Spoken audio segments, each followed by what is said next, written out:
कौस्तुभ पोंक्षे इनका सवाल है, ये जात आधारित आरक्षण है, ये कब तक अपने देश में चलना चाहिए ऐसा आपको लगता है? अब जात आधारित आरक्षण दो प्रकार के हैं, एक तो शिक्षा में है और दूसरा नौकरियों में है, सरकारी नौकरियों में। कल्पना ऐसी थी, यानी डॉक्टर बाबा साहब अंबेडकर जी की ही कल्पना थी कि 10 साल तक ये चले। 10 साल में काफ़ी अच्छा अवसर मिलेगा। उसके पीछे का कारण तो हम सबको मालूम है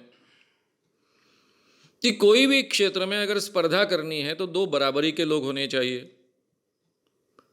जो जातिगत पिछड़े, उन पर बहुत हजारों सालों से इस ढंग के संस्कार हो गए हैं कि वो कोई स्पर्धा में दूसरों के साथ में इक्वली दौड़ नहीं सकते हैं, इसलिए उनको मदद मिलनी चाहिए। इस कारण ये जातिगत आरक्षण हमारे देश में शुरू हुए, क्योंकि हमारे कॉन्स्टिट्यूशन की प्रीएम्बल जो है उसमें है, हमने कहा है सबको समान अवसर, समान संधि। अगर सबको समान अवसर मिलना है तो कुछ लोगों को ऐसी इस ढंग से मदद करनी पड़ेगी, ये बात तो सही थी। लेकिन आगे चलकर इसका पॉलिटिक्स बना। जो भी सरकार आते गई वो 10 साल के लिए एक्सटेंड करते गई, और आज ये जातिगत आरक्षण इतना बड़ा मुद्दा बन चुका है कि जो जातियां अपने आप को पहले बड़ी ऊपर की जातियां समझती थी, ओबीसी नहीं समझती थी, चाहे वो जाट हो, चाहे गुर्जर हो, चाहे मराठा हो, वो भी आरक्षण के लिए पूरे देश में झगड़ रहे हैं। ऐसी अवस्था में ये जो 10 साल की लिमिट थी, अभी 70 साल तक पहुंच रही है। वो लिमिट कोई रोकने की हिम्मत नहीं कर सकता, ये मानकर चलिए। शायद कल आप या मैं भी प्रधानमंत्री बने तो भी हम रोक नहीं पाएंगे, क्योंकि आरक्षण के कारण जो फायदे मिले हैं वो फायदे तो सामने दिख रहे हैं। खासकर महाराष्ट्र में तो बड़े पैमाने पर ये दिखते हैं। अगर दलितों को, खास कर शेड्यूल कास्ट और शेड्यूल ट्राइब्स को अगर ये नहीं मिलता तो क्या अवस्था थी रहती, और आज की अवस्था क्या है, इसमें बहुत बड़ा अंतर कि महाराष्ट्र जैसे स्टेट में तो दिखाई देता है। यानी उसके अच्छे फल निकले हैं तो ये डेफिनेटली दिखाई देता है। अब इसमें बाकी जातियों के मन में इस कारण काफी विरोध की भी भावना है, और ये भी मैं बहुत नजदीक से देखते आया हूं। उदाहरण के तौर पर मेरे कॉलेज के दिनों से मैं देखते आया हूं। मेरा जो रूम पार्टनर था, जिसके साथ में मैं एक मेरे पहचान के व्यक्ति के रूम में रहता था, मुझे कोई उसका भाड़ा देना नहीं पड़ता था। ये मेरा रूम पार्टनर दलित था। उस कारण काफ़ी दलित मित्र आते थे, शेड्यूल कास्ट, उनकी आपस में बातें चलती थी। मैं प्रोग्रेसिव था विचारों से, ऐसा सबको लगता था, इसलिए मेरे सामने भी बातें चलती थी। इसलिए मैंने कई ऐसी अंदर की बातें जो ज़्यादातर लोगों के सामने, दूसरे लोगों के सामने नहीं की जाती, वो भी मैंने सुनी है। उसमें बाकी लड़कों की जो प्रतिक्रिया होती थी वो भी मैं सुनते आया हूँ, तब से सुनते आया हूँ, आज तक सुनते आया हूँ। 15 साल तक तो मैंने यूथ कॉलम्स चलाया है, तो उसमें काफ़ी इस ढंग की चर्चाएं हुई हैं, लड़कों के साथ में इस ढंग से चर्चाएं की हैं। तो थोड़े से अलग जाति के जो लोग होते थे उन पर ये काफ़ी अन्याय अपने आप पर हो रहा है ऐसा महसूस करते थे कि ये शेड्यूल कास्ट लड़के एक बार फेल होने के बाद भी उनको स्कॉलरशिप मिलती है, दूसरी बार वो आते हैं, और मैं थोड़ा ऊंची जाति का हूं, बहुत ऊंची जाति का नहीं हूं, फिर मुझे ये फायदा नहीं मिलता है, मेरे माँ बाप पैसे खर्च नहीं कर सकते हैं, एक एक पैसे के लिए रोना पड़ता है, मैं अगर फेल होता हूं तो मेरी पढ़ाई पूरी तरह से बंद हो जाती है, मुझे प्रवेश भी जहां चाहे वहां नहीं मिलता है। मैं जब की बात कर रहा हूं 70 to 80s की, उन दिनों में शेड्यूल कास्ट के जो लड़के रहते थे उनमें और जो ओपन कैटेगरी के लड़के हैं उनमें कॉलेज के प्रवेश में काफ़ी फर्क रहता था।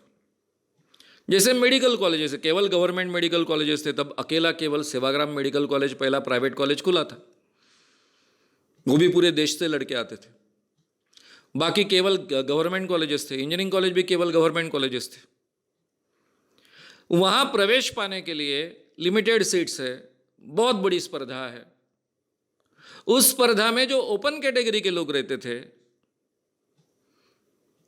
उनमें और शेड्यूल कास्ट में काफी फर्क रहता था, परसेंटेज में फर्क रहता था। फिर सब में ये बात फैलती थी कि ये देखो इसको तो केवल 56% है, मेरे को 61-62% है। हमारे ज़माने में परसेंटेज बहुत कम रहता था, इवन मेडिकल के प्रवेश के लिए भी 63-64 यानी हाईएस्ट रहता था, 55 तक एडमिशन मिल जाती थी। इसको 55 है, 56 है, फिर भी इसको प्रवेश मिला। मुझे 61 है इसलिए मुझे प्रवेश नहीं मिल पाया क्योंकि मेरे लिए सीट्स नहीं है, मेरे लिए सीट्स मर्यादित है।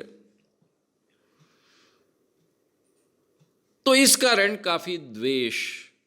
फिर उन लड़कों को, मैं स्टूडेंट था इसके बावजूद उनके साथ बातचीत करना, समझाना कि भाई सालों से अन्याय हुआ है, तुम में और इसमें क्या फ़र्क है, वातावरण में क्या फ़र्क है, उसके माता पिताजी क्या काम करते हैं, तुम्हारे माता पिताजी कौन सी अवस्था में हैं, ठीक है पैसों की कमी है लेकिन बाकी कल्चरल क्या सुविधाएं हैं। इस ढंग से बातें तब से होती थी। लेकिन ये भी मैंने बहुत बड़े पैमाने पर देखा है। अब ये तो सब लोगों को समझाना पड़ेगा। अब क्या दिखता है, अब ये दिखता है बड़े पैमाने पर कि जो विशिष्ट शेड्यूल कास्ट के लोग हैं उसका ये ज्यादा फायदा उठा रहे हैं, शेड्यूल कास्ट की बाकी जाति के लोग इतना फायदा नहीं उठा पा रहे हैं। अब उसके पीछे भी उन्हीं की धारणा कारणीभूत है। जिन लोगों ने अंबेडकर जी को बहुत सम्मान से स्वीकार किया, उनके कारण प्रेरणा ली, पढ़ लिख कर ही हम अपने आप को बदल सकते हैं और अपने जीवन में अच्छे ढंग से जी सकते हैं, ये ठान लिया, तो वो लोगों ने गए 60-70 सालों में अच्छे ढंग से अपनी प्रगति कर ली। बाकी लोग नहीं कर पाए, उनको अवसर नहीं मिला। तो अब समाज में ये भेद दिखता है कि भाई ये आदमी अच्छी स्थिति में, इसके माँ बाप अच्छी स्थिति में, इसके बावजूद उसके लड़कों को ये फायदा मिल रहा है।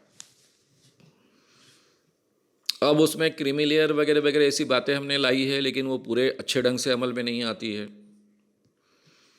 जो बहुत बड़े ओहदे पर हैं उनके ही बच्चों को शायद ये फायदा नहीं मिलता है, लेकिन जो अपनी आर्थिक और बाकी सामाजिक प्रगति कर पाए उनके बच्चों को तो फायदा मिलता है।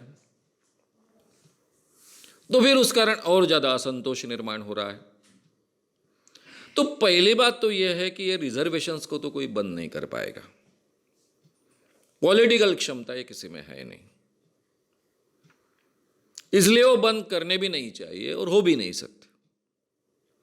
अब वो ज्यादा अच्छे ढंग से अमल में आए ये हमने देखना चाहिए। वैसे देखा जाए तो प्राइवेट नौकरियों में तो आरक्षण है नहीं, गवर्नमेंट की नौकरियां करीबन अभी खत्म हो रही है, इसलिए उसके बारे में ज्यादा चर्चा करने की भी आवश्यकता नहीं है।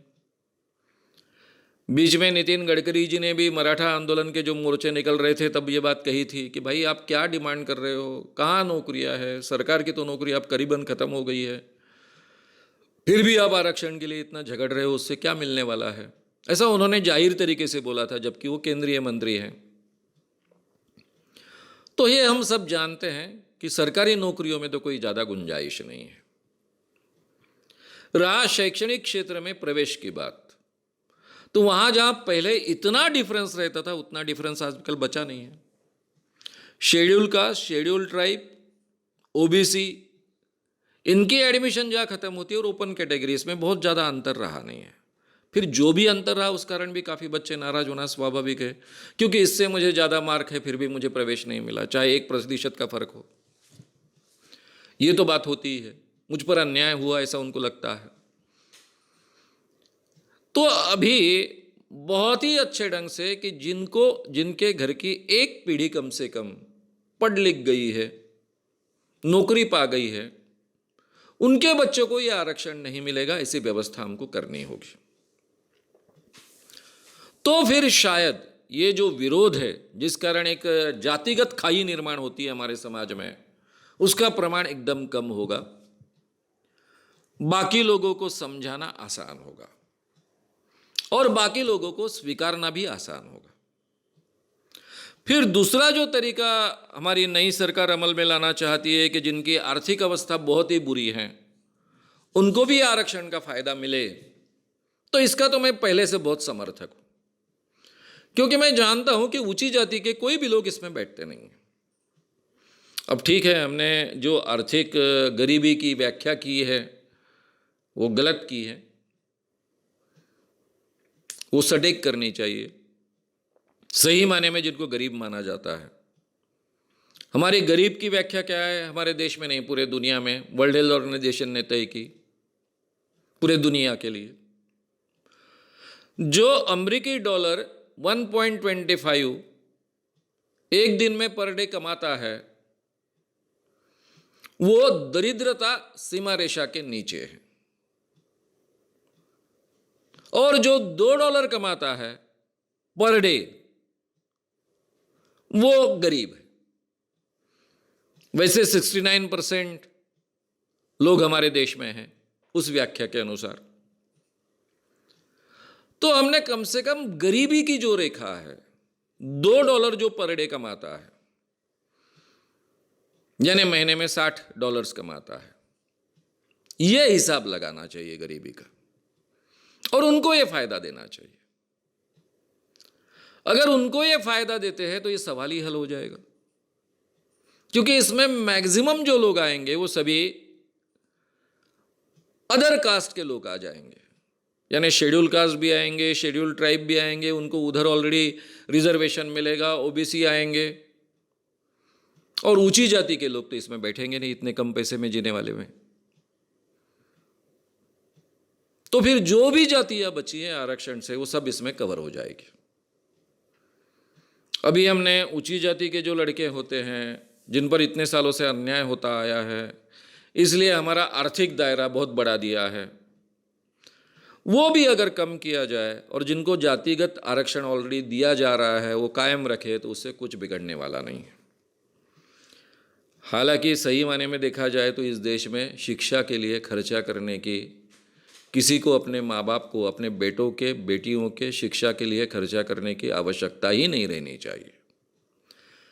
शिक्षा, आरोग्य ये सरकार की जिम्मेदारी है, ये कल्याणकारी स्टेट की जिम्मेदारी है। शिक्षा के कारण और आरोग्य के कारण सही माने में देश बलशाली बनता है। बलशाली अगर देश को बनाना है, ताकतवर बनाना है, तो ये सरकार की जिम्मेदारी है, वो लेनी चाहिए। उल्टा हमारे सरकार ने धीरे धीरे ये छोड़नी शुरू की, और अभी तो छोड़िए, अभी तो पूरी तरह से सही माने में शिक्षा का व्यापारीकरण हो चुका है। जिसके पास पैसा है वो सीखेगा, और इतना पैसा खर्चा कर कर जो सीखेगा वो सेवा नहीं करेगा, लोगों को लूटेगा। तो ये एक लूट की व्यवस्था हमारे देश में हमने निर्माण की है, गलत दिशा में हम जा रहे हैं। उस अवस्था में आरक्षण रहेगा नहीं रहेगा तो भी ये दिक्कतें तो वैसे ही कायम रहने वाली है।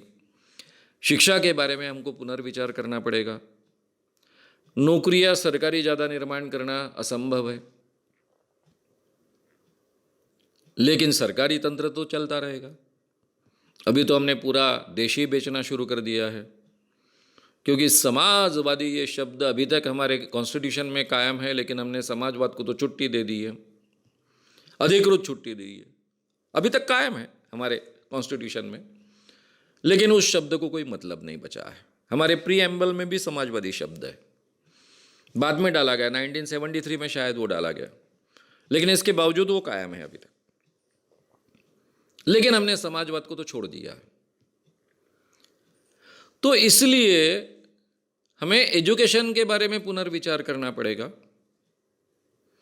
हम ये जो आर्थिक आधार पर आरक्षण लागू किए हैं उससे कोई बहुत ज़्यादा परिवर्तन नहीं होने वाला है, बहुत ज़्यादा सहूलियत नहीं मिलने वाली है।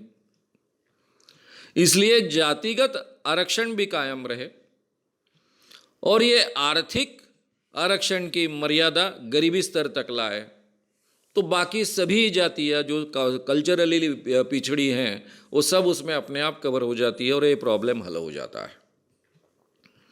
एजुकेशन के लिए तो इसकी आवश्यकता है। अगर हम सबको समान संधि देना चाहते हैं, समान अवसर देना चाहते हैं, तो इसके लिए तो आवश्यकता है। नौकरियों में बात करने की आवश्यकता नहीं, सरकारी नौकरियां बहुत सी बची ही नहीं हैं, और जो प्राइवेट नौकरियां होती है वहाँ पर इस ढंग के आरक्षण रखे ये कहने की किसी की हिम्मत नहीं है, इसलिए उसके बारे में चर्चा करने की अभी आवश्यकता नहीं है। अगर आपको ये वीडियो पसंद आया हो तो उसे ज़रूर लाइक करें, लोगों में ये अवेयरनेस फैलाने में हमारी मदद करें, वीडियो को ज़रूर शेयर भी करें। तो हमारे YouTube चैनल शाम मानव को विज़िट करें। ऐसे सारे वीडियोस का आनंद लेने के लिए हमारे चैनल को सब्सक्राइब करें, उसके लिए सब्सक्राइब बटन दबाएं। नए वीडियोस का नोटिफिकेशन पाने के लिए बेल आइकन दबाएं।